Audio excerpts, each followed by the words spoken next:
training on critical narrative inquiry, interviewing, and data collection. But before we start anything, I'll begin with a land acknowledgement. We're joining from Mohkinstsis, which is the traditional name of Calgary. And this is the traditional lands of the Treaty 7 people, and also home to Métis Region 3. And I'm just like really grateful to start this day with everyone.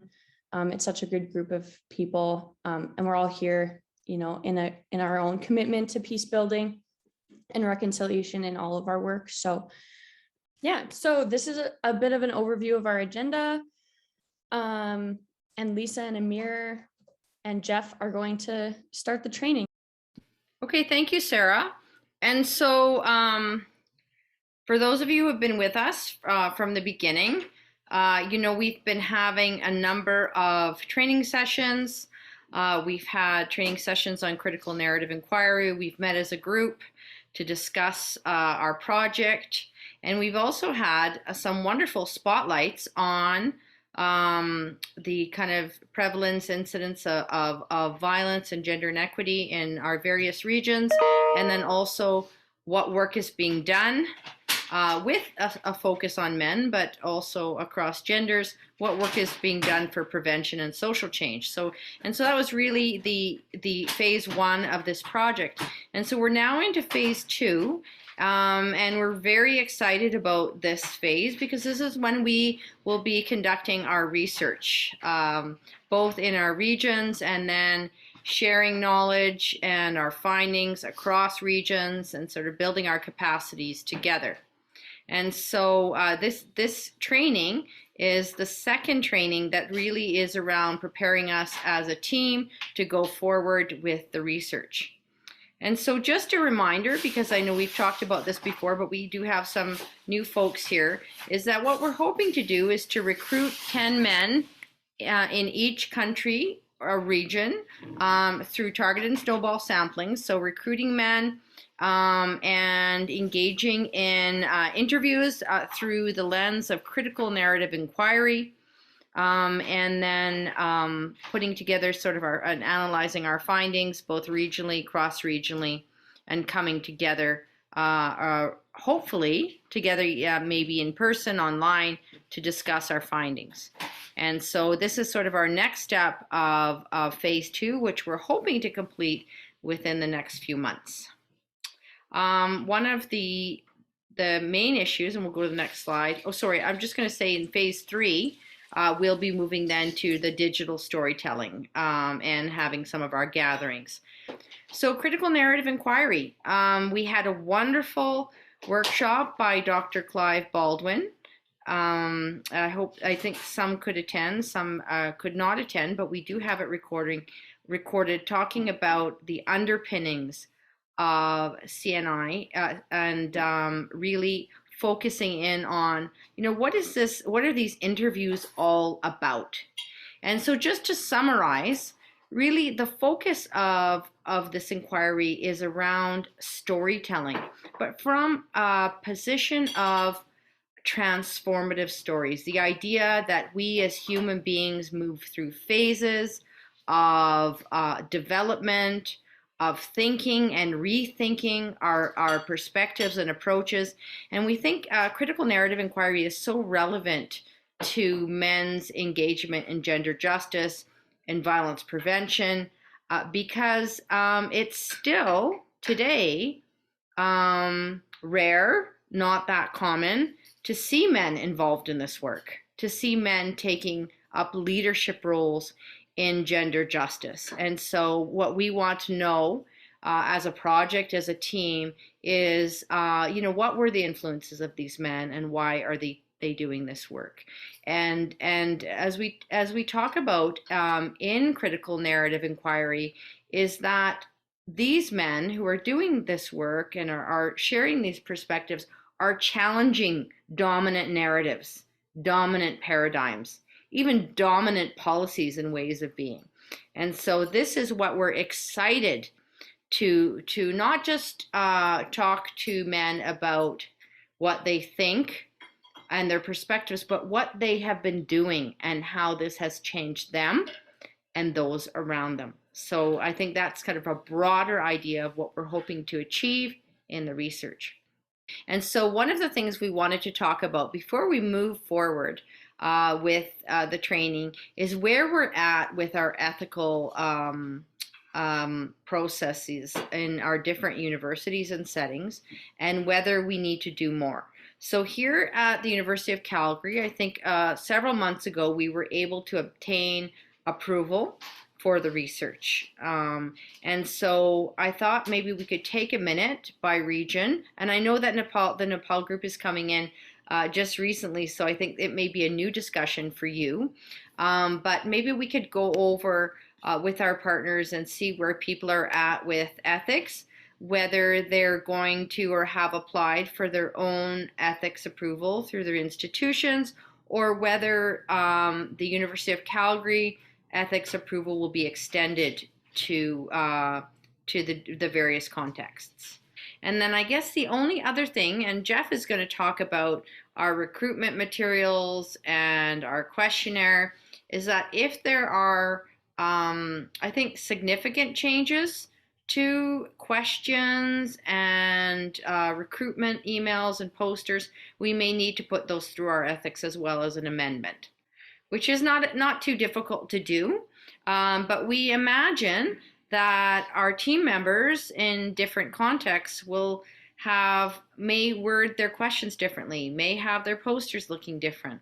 And that's part of where we take the regional specificities in each context into account. Thanks, Lisa. Yeah, so I'm gonna talk about the kind of recruitment process now for participants. So when we went through ethics, we proposed two different strategies. So the first one was written and email, and then the second one allowed for just verbal communication. And so there's two different kind of ways of engaging or recruiting participants to the study. So I think that's where you can have decide what works best in your context. So the first step when trying to recruit somebody, for what we said we would do in Canada, is send a recruitment email with a poster to the Alberta Men's Network and a bunch of our networks, to distribute the poster to different groups, so faith groups, schools, NGOs, government and grassroots movements. And we from there, they would then send people who are interested would then contact the research coordinator. So Sarah is right now sharing the poster. Yeah, there we go. So this is the poster that we hope to share for in the Canada context. So we're looking at one of the things we considered for some of the different contexts. You might want to change the wording or have different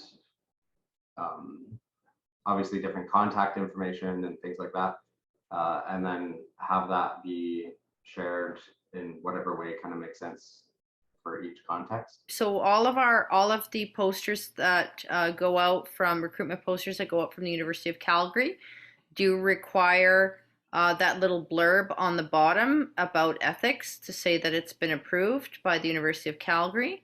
So I think for going forward, if each of the teams wants to maybe mark up the poster, then we have the software where we can make the changes. Yeah, so that's the more or the broader recruitment strategy. The more targeted recruitment strategy is, for instance, what I'm going to do is we've identified some of the partners that we frequently work with. And so I'm going to send them the recruitment email and with a poster attached and with a note just asking them if they would be interested in participating. So we, in our ethics, we've also included that in Pakistan, they would use word of mouth through the research assistants. So sharing the project, and then people who are interested could then reply and indicate that they're interested. So that's kind of the second strategy. But again, if there's different strategies that would work in your different contexts, just you can let us know when for the ethics amendment, and we can submit those if we do go through the University of Calgary ethics. On to number 2. So once somebody does indicate that they're interested in participating, then we're required to read the script to invite. So that's Appendix D, where we would check the eligibility criteria and yeah, just make sure that they're understanding of what the research is. So Sarah, could you share Appendix D? So this could be shared either like if they phone verbally or via email as well. So the kind of high level parts of it is just confirming the project, making sure that they understand and what that looks like in some of the different contexts. As well, we're letting them know that there is the possibility to participate in digital stories as a second part of the research, but that's not the current recruitment. So, and then talk about the risks and benefits, just so that they're aware and kind of thinking through, as well as what we will be doing with the information. And then can you scroll down, Sarah? Yeah, and so it is repeating some of the information from the poster. And one of the things that ethics wanted us to include was that it was an international study. So they, just so that people needed to be aware of that, and possibly that it might be a benefit. So yeah, so I think same thing for this. If the teams wanted to look at this one as well as the so all of the 3 appendices for recruitment, and send suggested changes in bullet points by that 2 weeks, that would be excellent. So I just was going to add to that as well. Thank you, Jeff. People can share their recruitment script in a way that makes sense for them through their own kind of language and ways of doing it. So it doesn't necessarily have to be read off in that way, but the idea is that all of those key points would be touched on. Mm-hmm. Ethics was concerned that we remind people to be using a private email address and not like I think a family email address, for instance, or that's kind of what I took from it. But I think, yeah, if you notice, I also think it's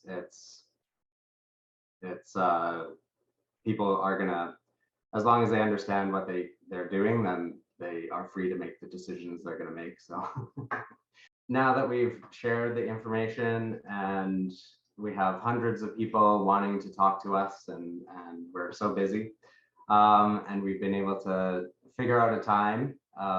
So then this is kind of laying out the interview process, how to prep for an interview, thinking about the setting, going through and conducting the interview, and then after the interview. So in preparing, making sure that you have a recording equipment. It's best if there's double recording, actually, just because sometimes the technology fails, so then you have a backup if that's feasible.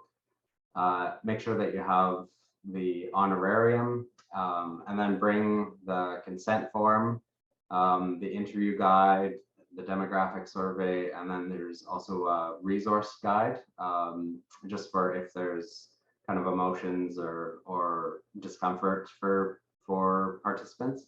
And then after you've got all that prepared, relax and prepare to listen. So be be ready. I think from my experience too, just rushing into a hour and a half or 2 hour interview with that energy doesn't begin it very well.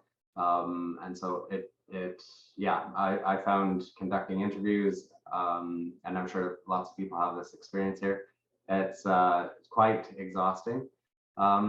So for the setting, so where is this interview going to be conducted? I like to ask the participants to choose a place that's comfortable and convenient for them, somewhere that's either private or semi-private, where they can really have some space to think, and also quiet for the recording.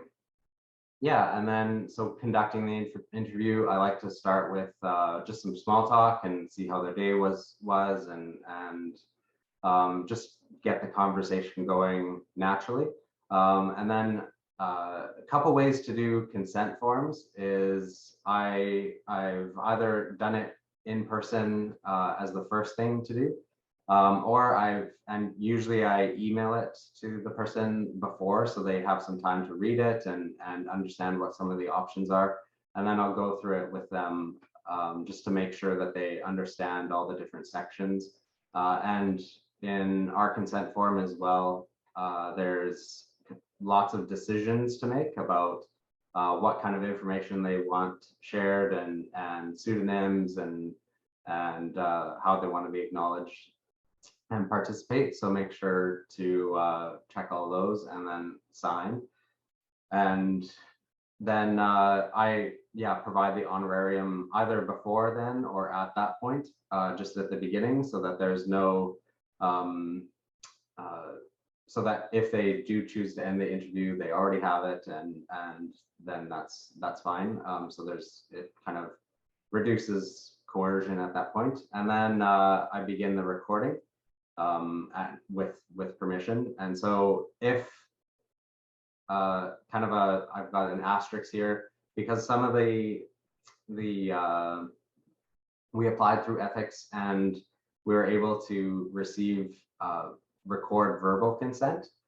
So if the person, in whatever scenario, either it's kind of online or over the phone, or you don't have the option to do the written consent, then you can record verbal consent, and you just have to, the researcher or interviewer has to write the date and time on the consent form. And it's good that the person has a copy of it as well, if that's feasible, just something in their email if they have an email, and then make sure to note all the different decisions that they talk about. So how, for instance, like their pseudonym and things like that. So Amir, whenever we go for the recording, it's my personal experience that most of the time, whenever we go for some sort of recording, whether that is video or audio, the people become reluctant. What you suggest in that scenario? But I can share, Ibrar, with you my experience that I begin the conversation, and when we are in a comfortable shape, then I politely ask, do you mind? It will be just with me and research participant. Are you okay to record? So in most cases, in my experience, not in the beginning, but then when they have that comfort, when they are in comfort with me, when they have that, then we achieve that trust with each other. So then they are okay. They say, oh yeah, sure. Then they just do it, whatever you want to do, right? That kind of thing. But it will be, in general, what I would say is that we can ask for it, and if you see that there is a serious concern, so then we can take notes, then we won't record. But I would still try for it, because it makes things lots easier for us. So I will try for it, and in some cases, if you think that this is a very kind of important interviews, every interview is important for us, but so then you can just say, okay, then you can take notes. This is what I would do. Just to add, I think if there are two people there, it would help in that case. In the case that recording's not possible, then that way we can still take those salient quotes, those quotes directly from them, which I think will be some of the most powerful aspects of the research. And we could make it happen that way. So maybe having that backup plan. Yeah, so now after all that, we're finally getting to the interview questions. So begin the interview, and we'll talk more about that after that. So after, I like to, one of the things during the interview too is I kind of choose questions to have a bit of a emotional arc to the interview, so that the things that are a little bit more intense are right in the middle. And so as I'm closing, I ask more kind of informal or comfortable questions. So one of the things that you'll see is we've kind of talked about, okay, what does the future of this work look like with other men?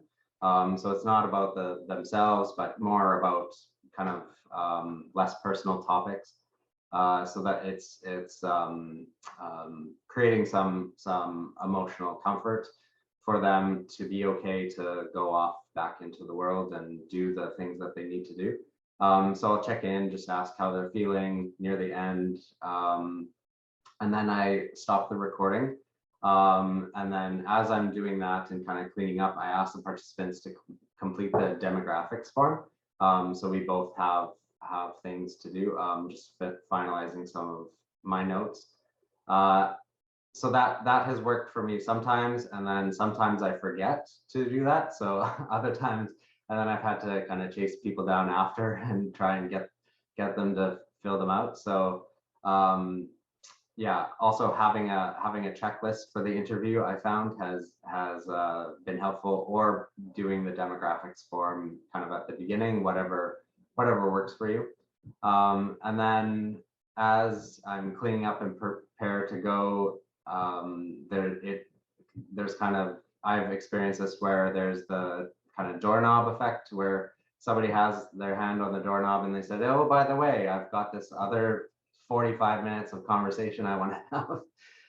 So as they're doing that, sometimes I've just paused them and asked them if it's okay if I start the recording again, and collected that. And that has been actually some of the best data or interviews sections that I've received is through that.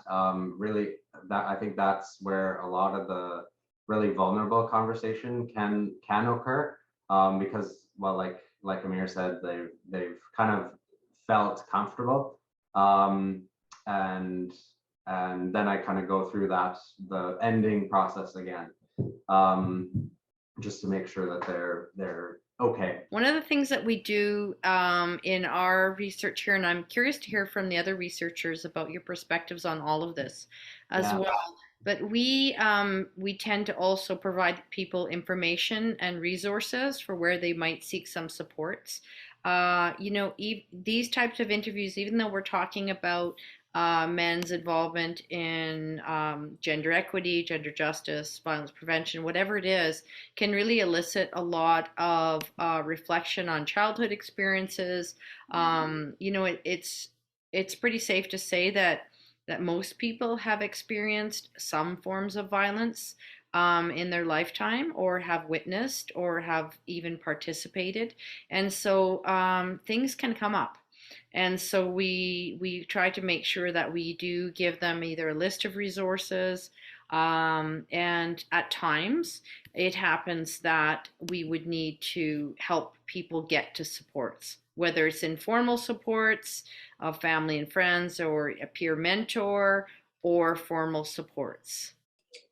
I thought it was interesting that he suggested doing the demographics at the end, because I'm not opposed to it, but I found that sometimes doing the demographics in the beginning creates a little bit of a easy entry into the questions. So I'm okay with ongoing, free prior and ongoing consent as well.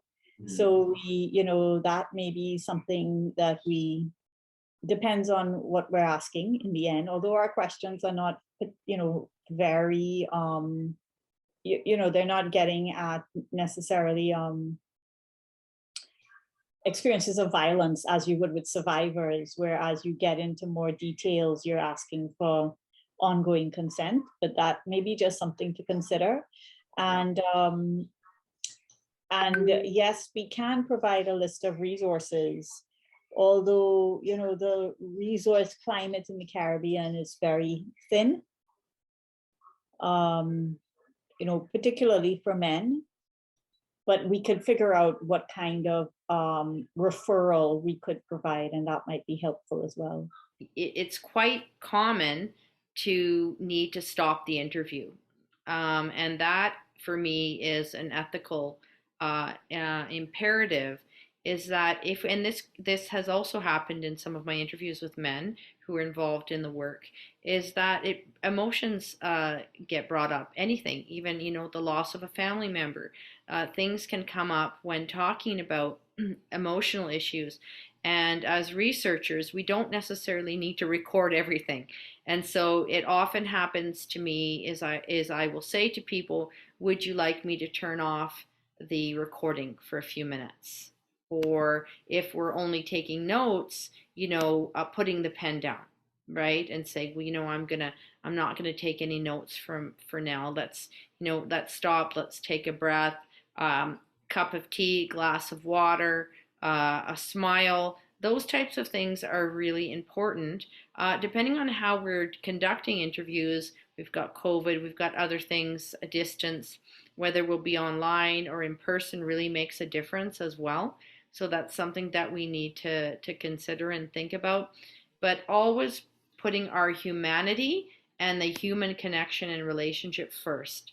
Yeah, so I, especially now that I'm writing up my dissertation, I value these next steps above all else for myself.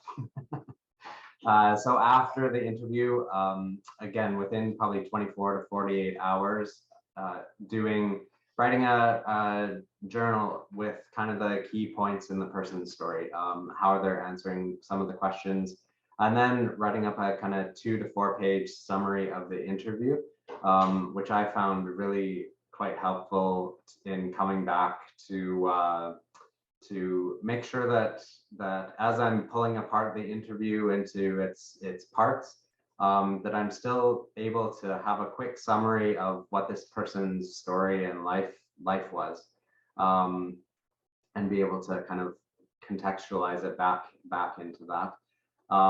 So, and then after that, within kind of 1 to 2 weeks, I usually try and have the interview transcribed, and then storage of all that stuff. So we've got all these documents and notes and everything floating around.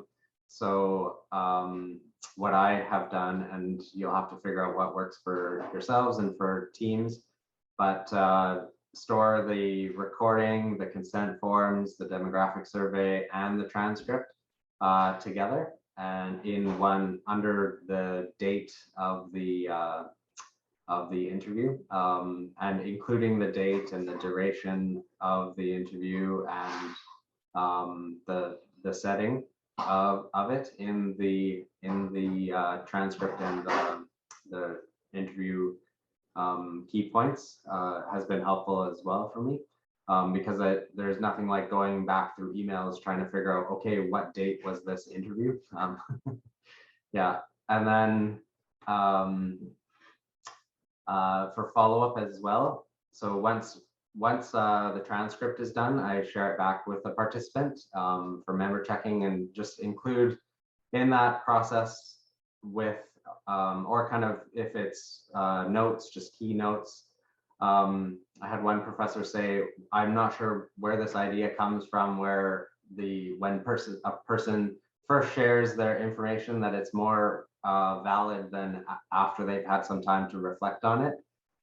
So if we're sharing back those transcripts, they might have things they want taken out, or just for how they're feeling after, or add in to, or add in to kind of add further detail. So I let them know that that's all completely acceptable. So, and then also in our study, they're free to withdraw or change their data 30 days for the next 30 days after the interview.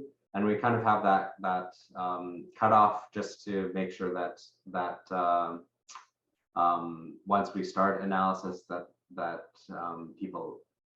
people aren't pulling their data kind of en masse. So, but that said, I think if people were, then I'd probably comply with their wishes. So.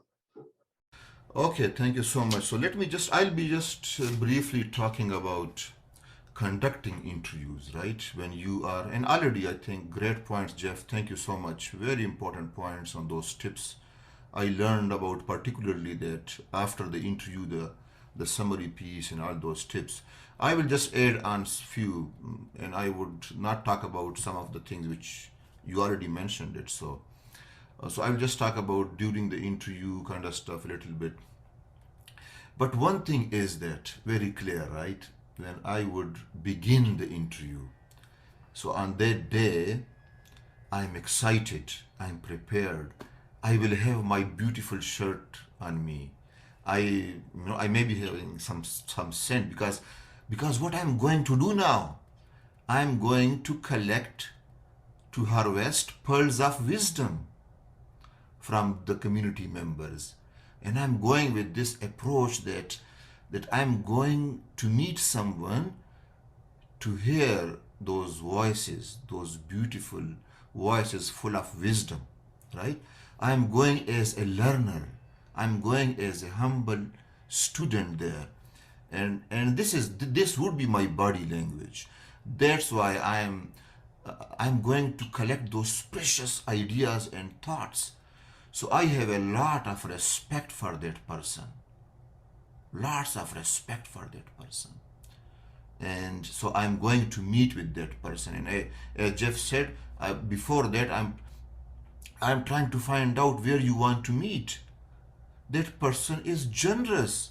That person is giving me his time and his wisdom and sharing lots of things that he may not share with anyone, right?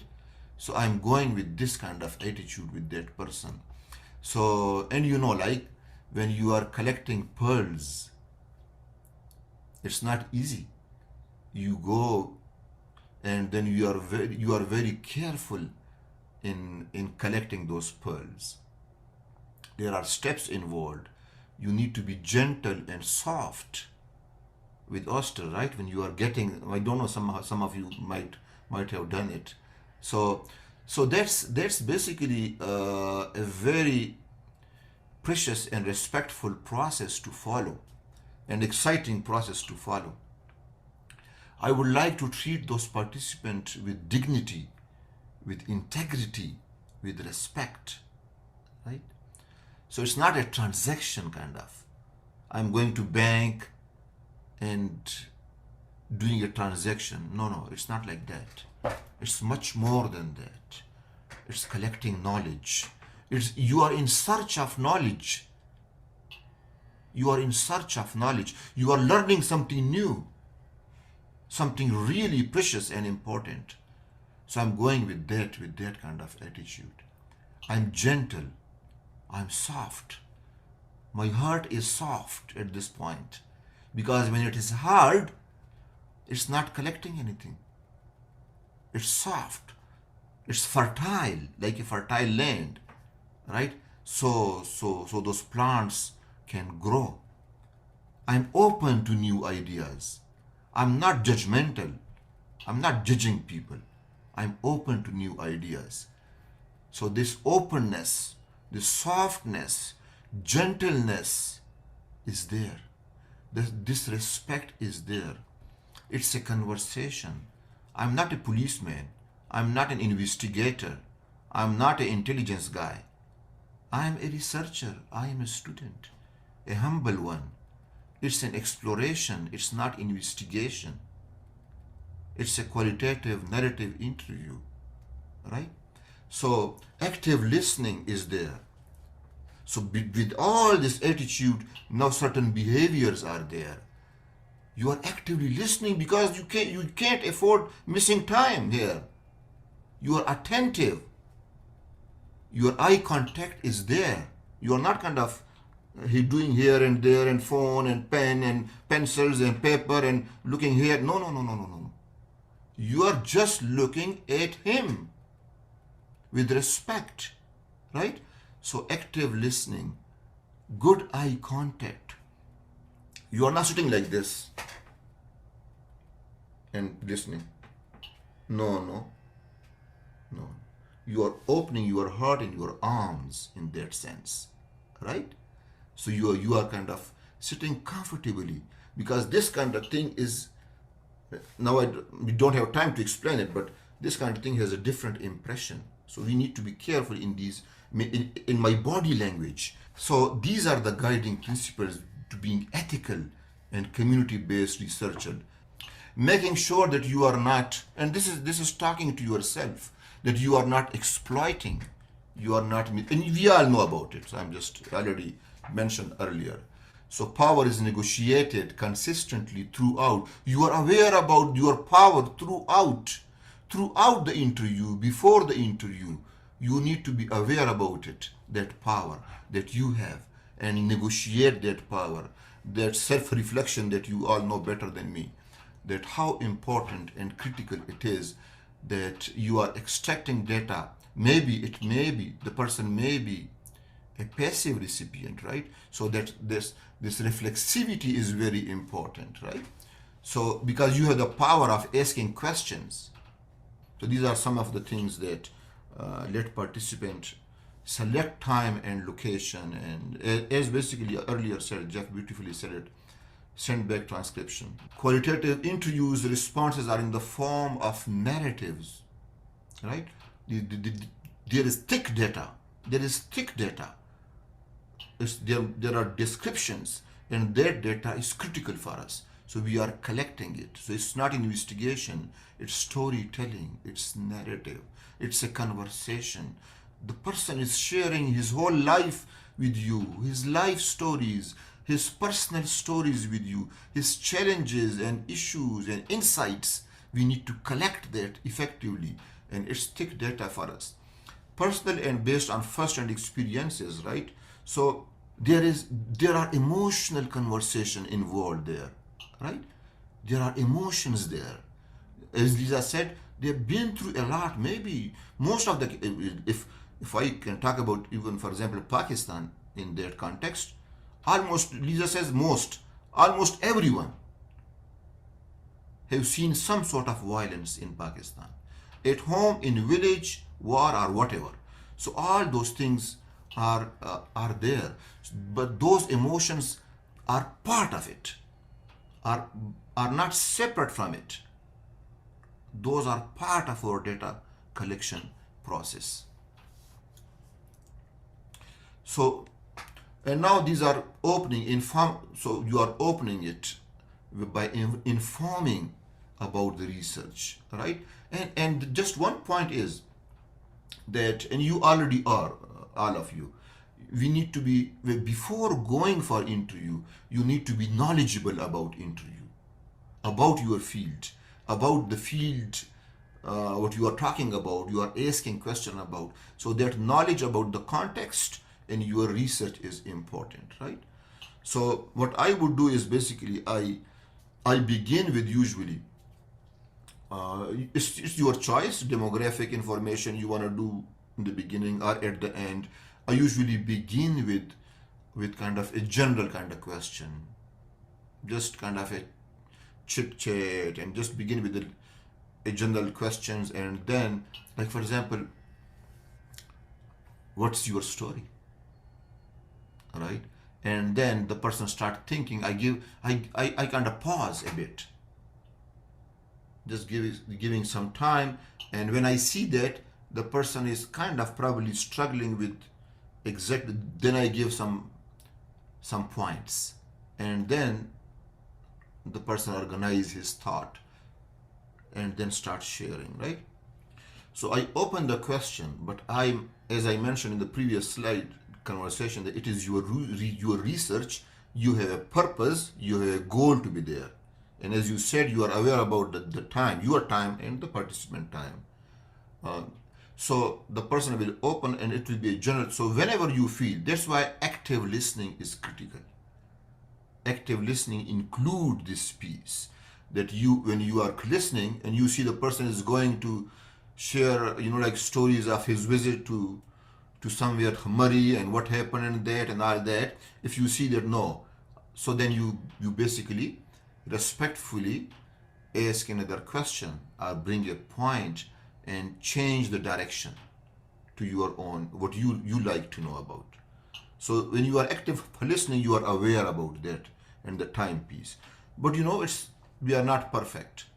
In my experience, sometimes the person will spend way more time, which won't be as relevant to me. But then, of course, we're gonna live with that. We are okay with that in that sense. But we try our best to, first of all, to give the person an open space to share comfortably. Not each and every word the person is saying is related to, but that word may be important to bring other words that relates to my research, right? So when I'm actively listening, I can respectfully bring that conversation back to the research piece. Follow up: if participant raise an important issue, identify something new, indication. So similar to what Ibrar said. So we can also do the follow up, like we call it in the research, like probing, right? Yeah, probing, like peeling an onion. Someone said, right? Peeling an onion. You are slowly, gradually opening up how, why, in what ways, and tailor your probes to questions. Don't probe too much at start. Let it flow smoothly, as I mentioned earlier. Those probing, like immediately question after question, right? So it will disturb the flow of the conversation and the insight you are getting from. So not in the beginning. I will let it go. Let it go in the beginning. If it takes 10 more minutes, it's okay, right? And then after that, I slowly go to my questions, and then those probing things will come. Yeah, first important thing is that repo is established, and sometime I do, and most of us do these things, that you basically the person want to say a couple of things, and then you try to summarize it for the person. You try to summarize it, and then the person, yeah, exactly, yeah, you said it, this is what I want to say. And because you just, that summary is basically giving you and him basically clarification of those thoughts. So concepts and points that emerge during interview that require probing to complete the picture, right? So you want to finish, as I mentioned earlier. For example, I said, why girls eat after boys, right? So he shared with me some story, and I just brought this question that, okay, in the breakfast in the morning, why girls were eating later than boys. And then then this was an important piece. I wanted to complete this breakfast, and then I said this why piece was very insightful for both of us in my interview, right? There are some direct questions in which I would ask. Sometimes our social activism piece comes in, but we need to be careful about what we are doing over there. Like, for example, someone says, "Oh, I'm in support of girls' education, and Islam is in support." It was a big religious leader. So then I ask him, "Do you talk about this in your Jummah khutbah?" And then here a new shift in conversation, in my very important one. And Jummah khutbah means Friday sermon, like Sunday sermon, Friday sermon. He said, "Man, you are going back to Canada after this. I am living in these militants." It was at that time, it was like 10 years ago, right? So it was very tense situation there. So anyway, so these are the things in which you need to do these kind of probing and some indirect questions in your interview. So are these different skills are important in that sense. Sometimes those views that you are not expecting for this project, right? Those are important. Those divergent views are really important, right? So so you give them this impression that you are open to any opinion, because sometimes the person says that, okay, you are in line, I want to talk something that is in line what he expects from me. There's another limitation. We try to work with this limitation by asking questions in different ways. There are many sensitive questions in this kind of research. Repo is established, right? So in that sense, then you can slowly, gradually bring in those sensitive questions. I read somewhere about the sensitivity sandwich. So neutral, less sensitive topic to start, right? Then sensitive discussion, and then something less sensitive to end, and doing the end like more kind of soft and kind of balanced end. So the sensitivity sandwich, and I kind of play with it usually during my interview, and you will have lots of sensitivity. Finally, just last point, that be anchor of your interview, be knowledgeable. Preparation is critical before interview, on their day of interview, on the place you go there, and then mark a shift in discussion when necessary, right? You see, and I mentioned it quite a few times, and then you move to another guiding question as needed. So keeping your goals intact, why you are there, but at the same time be respectful that you are collecting this pearls of wisdom with respect and dignity from your participants. Thank you.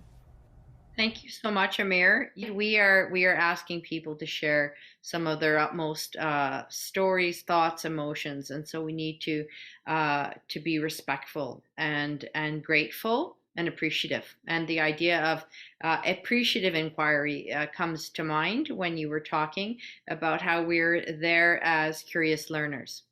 I won't talk too much about the 12 tips. I think that Amir has really covered a lot of what we wanted to share. I think one of the things I also wanted to share, which is important, is who is conducting the interview, and what is their relationship.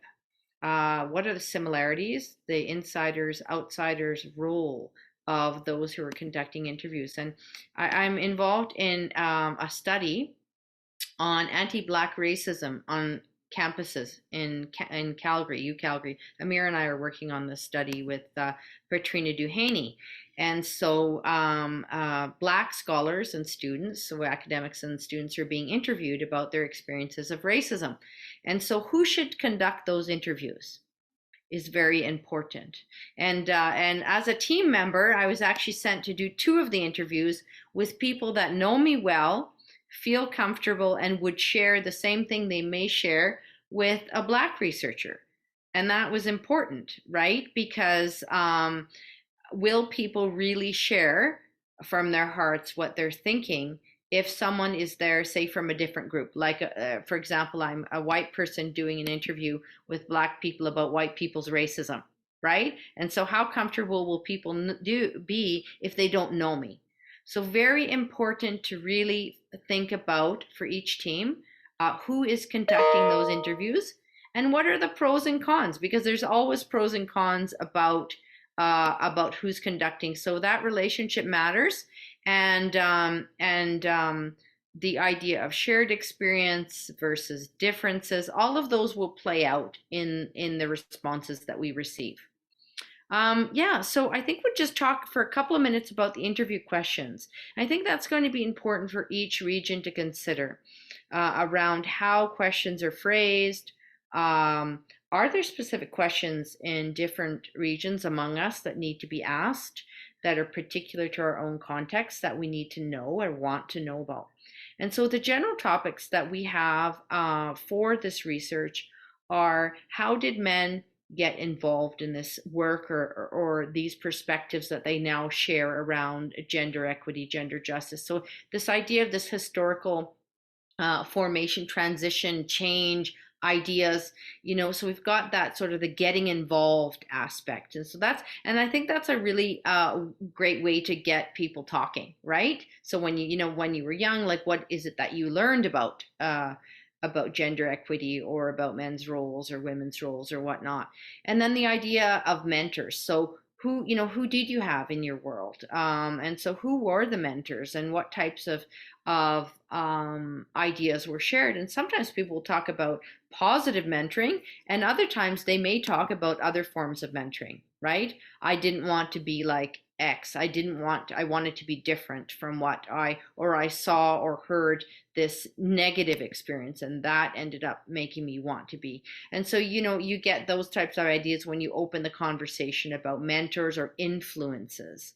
And then we do like to know what actions, like what are these men doing at the end of the day, right? What actions are they taking? What groups are they working with?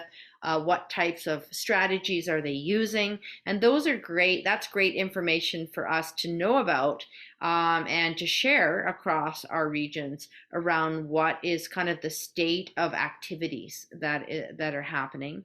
And then, of course, what are both the challenges and the benefits of that work? And so we've divided those up into both the personal challenges and also societal challenges and benefits. And then one thing that we hope to ask men is, what do they think needs to happen? And what are their messages to other men? And these can be quite powerful. This is an opportunity for them to talk about, to tell us, as those who are doing a lot of this organizing work in this area, about what they think needs to happen. So really from their own voices and experiences. And so we did devise a draft interview guide, and also looking at, do we need to make changes to these guides dependent on, right? Because a question that seems appropriate in one area, in one region, might seem strange, inappropriate, not down the right path in a different region, right? I mean, it's just, it'll be fascinating to see how all of us, use terms, language, what's appropriate. And so, so we do have some questions under all of those themes that we talked about. So the idea of the shaping of ideas, the people who shape those ideas, mentors, supporters. Of course, as I said, what actions were taken, right? Like, why do they focus on, for example, for someone that may focus on issues like positive father involvement, right? This idea of it's a very, very big, very global. Why do they think that this is a way to go, right? And not from a question of, as Amir said, interrogation, more of a question of appreciation. Okay, so, you've decided to focus on this. So what made you, right? And sometimes changing the question of why to what, right? Like, what were you, what are your thoughts behind that, or what made you? It seems a little bit more less interrogative to do that. The benefits, the benefits, because of course, we talk about this enlightened self-interest in men's gender justice engagement. So what is in it for them personally? Like, what have been the benefits, and what is, what do they think the benefits to society's policies? Giving some key examples would be great. And then the idea of responses, because this is not just about individual men. They are part of communities, societies, faith groups, in different ways. And so what are people saying about what they're doing? What has been the response? And then moving to the future of the work. So that's sort of what we were looking at for questions, and to make edits, and to come back with the idea of what questions would you ask. And I think we'll be very open. If the similar to the posters or anything else, if the questions in each region end up being quite different, that's totally okay. We're not here from the team in Canada to dictate what other people are going to ask. You need to ask what makes sense for you, what will advance your work. And then what we would do is we would just make the amendments to ethics dependent on that. But I just wanted to talk about the importance of emotions in the work, and I think Amir spoke to that. I think we're not only interviewing to reflect on talk and words, but also on people's emotions, reactions, the nonverbals, all of those things that because this area, the idea of violence prevention, peace building, peacemaking, equity, they're very emotional topics. They matter to us deeply and personally. And so just ourselves as researchers, making a note of those emotional reactions and that experience. Yeah, and I think we'll talk more about this also in our next training, but the idea for those who are more used to doing quantitative research, and so in qualitative research we look for the idea of trustworthiness as our reliability and our validity in our research. And so we will talk about that further, but just keeping in mind around the underpinnings of validity in our research, around the credibility of our work. And that's where we go back to our that's where we both our stance and the idea that our questions, we ask those questions not in a way that pushes our own agenda and almost like asks for people to answer the question in a certain way that's valid to us. That's really important. So our stance is important. How much we are influencing those questions are important. And then also going back to the participants and allowing them, as Jeff said, the opportunity for a second look at what they've shared, right? We would like that for ourselves, and that does make our findings more trustworthy. So we confirm those findings. Thanks, Lisa. Yeah, so just to talk very briefly, part of the process too, when we're collecting or doing interviews and we're telling people that this will be held confidential is doing processes so that we know that we can make those statements with confidence. So we do have a confidentiality form in the Canada team, all the interviewers, transcribers, anybody doing translation work will be signing a confidentiality form just to say that they will not go and share the materials broadly or outside of the kind of research context. We're going to be sharing it through the secure, all the files and recordings through a secure drive rather than kind of email, which could be lost or forwarded and things like that. So, and then keeping the materials locked away and put away when we're not working on them. Another kind of procedure is that ethics has us do is I need devices that will be used to store materials from the research will be password protected. And then also that we're gonna, through the process, in the transcriptions, we remove identifying information. So things like names, phone numbers, and things like that. And it really depends on kind of the person-to-person case, what they've decided in the consent form.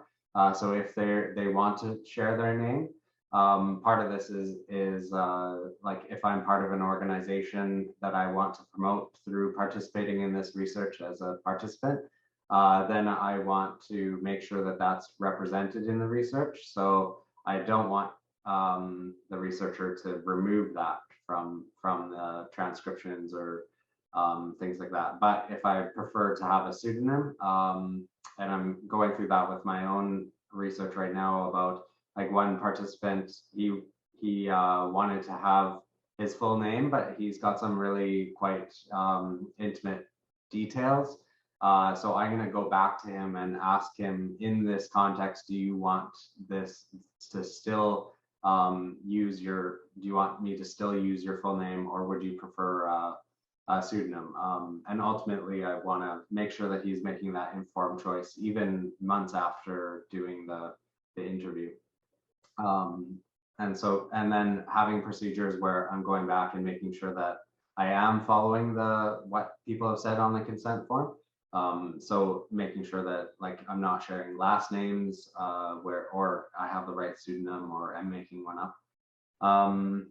Yeah, and then this last one, so maintain a file so I have a Excel document where I have the pseudonym and the person's original name, which after everything is written up and the study is completed, I'll destroy that document, but I maintain it just to make sure that if somebody wants to remove information, that I'm able to go back and know who I'm referring to, and I take all those things out.